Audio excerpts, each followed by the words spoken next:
ये देश हमारा है, ये जिंजी लोग का देश है।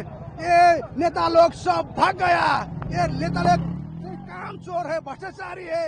और ये देश के लिए ये जिंजी ने 2 दिन में सब कुछ कर दिया। ये इस नेता सब ने हमारा 19 वर्ष खा दिया।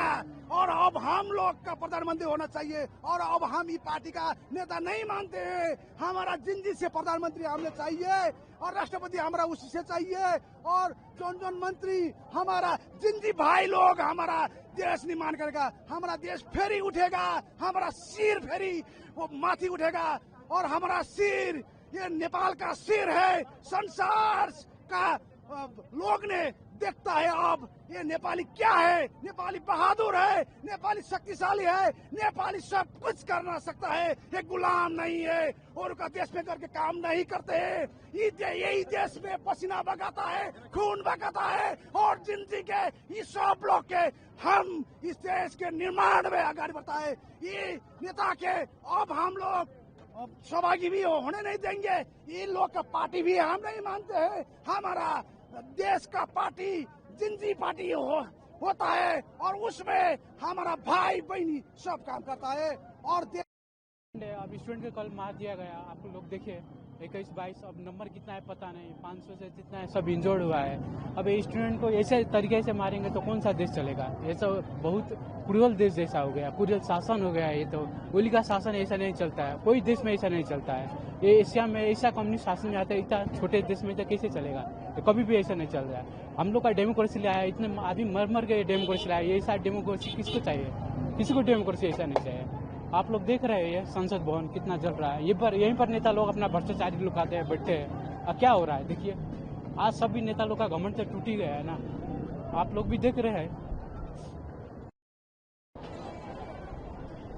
जैसे आप लोग देख रहे हैं, आज हमारे नेपाल में संसद भवन में पूरे जनता ने मिलके, जेनजी ने मिलके आज आग लगा दिया है। कल नेपाल पुलिस ने जितना ज्यादा किया ना, कल कमती में 19 लोगों को, स्टूडेंट को नेपाल पुलिस ने गोली मारा, चुन के गोली मारा। उसने गोली मारने का एक तरीका होता है ना, गोर में मार के उसे घायल कर देने का, पर वैसा नहीं किया उसने सीधा यहाँ पर मारा है, डायरेक्ट वो मर गया है। और ये सरकार ये जो हुआ है ना, ये इतना कुछ ये सोशल बैंडिंग के लेके नहीं हुआ है। हम लोगों को चाहिए यूथ लीडर चाहिए। अब हम लोग परिवर्तन खोज रहे हैं। ये बूढ़े लोग है ना, ये बूढ़े लीडर है ना, वो हम लोग अब वक्त हो गया है, अब नहीं चाहिए, हमारा यूथ चाहिए। अब सब जेनजी का मांग है, youth. My name is Akash Yadav and I am from Apex College. So you are a student? Yeah, I am a student. So how is this scenario here in the parliament after the Prime Minister fully has resigned? It's too much. You are seeing, I have no words for this. All the people of our countries and youth with the students are coming here for protest, and finally they ran out of country. They are the murderers of our nation. They killed our 14 years children on gunshot in head, and this is very brutal for our Nepal country. And I hope that now coming next PM will be good as well as by seeing this scenario. And I would like to say that please जनता हामी एक भएर यसरी नै जाउँ हैन। जसले जस्तो गर्छ त्यसलाई त्यस्तै देखाउँ, लखेट्नु पर्छ, नभए हाम्रो खुन चुसेर हामीलाई नै मार्छन्। My name is Abhinav Acharya, the proud Genji.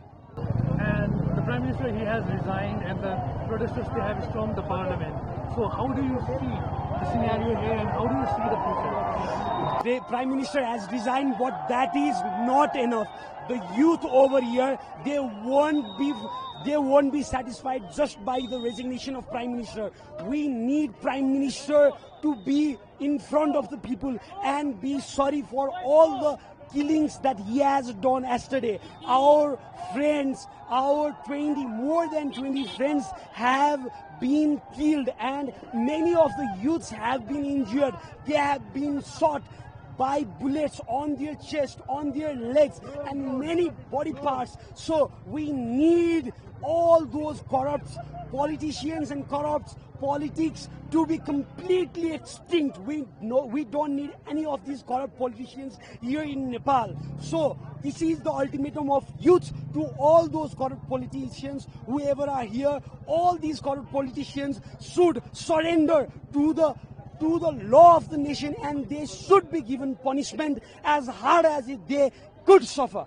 So there has played Nepal and he went abroad with the destination unknown. No worries. Our Nepali has been all around the world. We have listened that he has flew to Dubai. No worries. There are a lot of Nepalese people in Dubai. They will find him even if he dig and even if he get inside the hole or borrow the hole for himself. If he hide in the bunker, no worries. Our Nepalese will find him, and he should pay for all this that has happened here.